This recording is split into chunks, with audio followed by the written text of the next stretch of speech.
देखिए हर खबर यहीं पर, सब्सक्राइब कीजिए TV9 भारतवर्ष।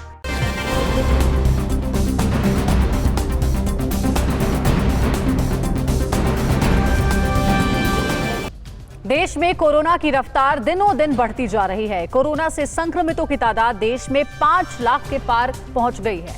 दिल्ली में कोरोना की टेस्टिंग कितनी गुना बढ़ी है और कोरोना पर WHO की नई चेतावनी क्या है? इन खबरों के साथ कोरोना से जुड़ी सभी बड़ी खबरों के लिए देखिए टॉप 9 कोरोना अपडेट। देश में कोरोना संक्रमित मरीजों का आंकड़ा 5 लाख को पार कर चुका है। अब तक कोरोना से 5,08,953 से ज्यादा लोग संक्रमित हो चुके हैं। बीते 24 घंटों में भी कोरोना का नया रिकॉर्ड बना है। एक दिन में कोरोना के 18,552 नए मामले सामने आए हैं। वहीं 24 घंटे में 384 लोगों की मौत हो गई है। देश में अब तक 15,685 लोग कोरोना से दम तोड़ चुके हैं। वहीं कोरोना मरीजों की रिकवरी रेट बढ़कर 58.13% हो गई है।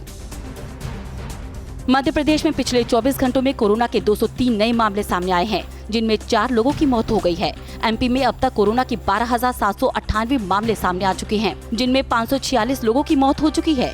राज्य में कोरोना से सबसे ज्यादा प्रभावित इंदौर में भी 32 नए मामले सामने आए हैं। इंदौर में कोरोना संक्रमितों का आंकड़ा 4,543 हो गया है, जिसमें अब तक 214 लोगों की मौत हो चुकी है। देश के जवानों पर भी कोरोना का कहर जारी है। बीते 24 घंटों में BSF के 43 जवान कोरोना पॉजिटिव हो गए हैं। नए केस आने से BSF में अब तक 911 जवान कोरोना से संक्रमित हो चुके हैं, जिनमें 633 जवान ठीक भी हो चुके हैं। वहीं 278 BSF जवान अभी भी कोरोना से संक्रमित है। तमिलनाडु में कोरोना का आंकड़ा 74,622 पर पहुंच गया है। एक दिन में 3,645 नए केस आए।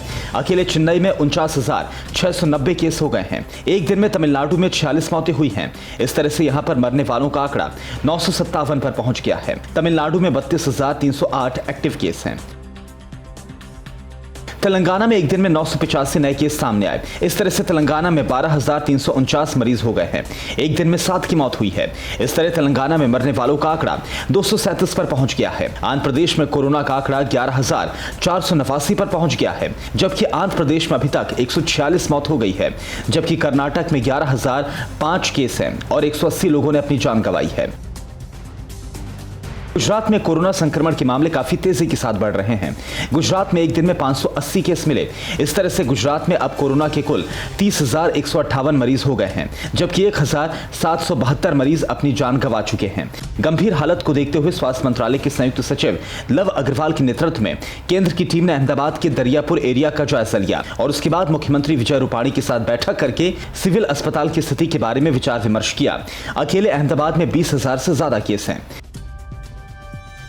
राजस्थान में 24 घंटे में 364 नए केस सामने आए। इस तरह से अब राज्य में 16,660 संक्रमित हो गए हैं, जबकि 3,218 एक्टिव केस हैं।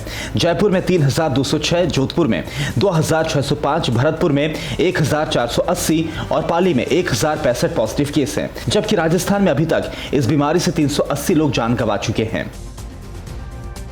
महाराष्ट्र में कोरोना का संकट लगातार गहराता जा रहा है। पिछले 24 घंटे में महाराष्ट्र में 5,000 से ज्यादा नए केस सामने आए। वहीं 24 घंटे के अंदर ही 175 लोगों ने कोरोना की वजह से दम तोड़ दिया। महाराष्ट्र में अब तक कोरोना संक्रमित मरीजों का आंकड़ा 1,52,765 तक पहुंच चुका है। वहीं महाराष्ट्र में अब तक कोरोना की वजह से 7,106 लोगों की मौत हो चुकी है। WHO के प्रमुख डॉक्टर टेड्रोस एडनम गैब्रेसियस ने दुनिया को आगाह किया है कि भले ही यूरोप में कोरोना वायरस की महामारी का प्रकोप कम हो रहा है, लेकिन वैश्विक स्तर पर इसकी स्थिति और खराब होने वाली है। अगले सप्ताह तक कोरोना संक्रमितों की संख्या 10 मिलियन और मरने वालों का आंकड़ा 5 लाख तक पहुंच सकता है। टेड्रोस ने बातें यूरोपीय संसद की स्वास्थ्य समिति से की। न्यूज़ टॉप 9 रोज सुबह 7 बजे और शाम 7 बजे सिर्फ TV9 भारतवर्ष पर।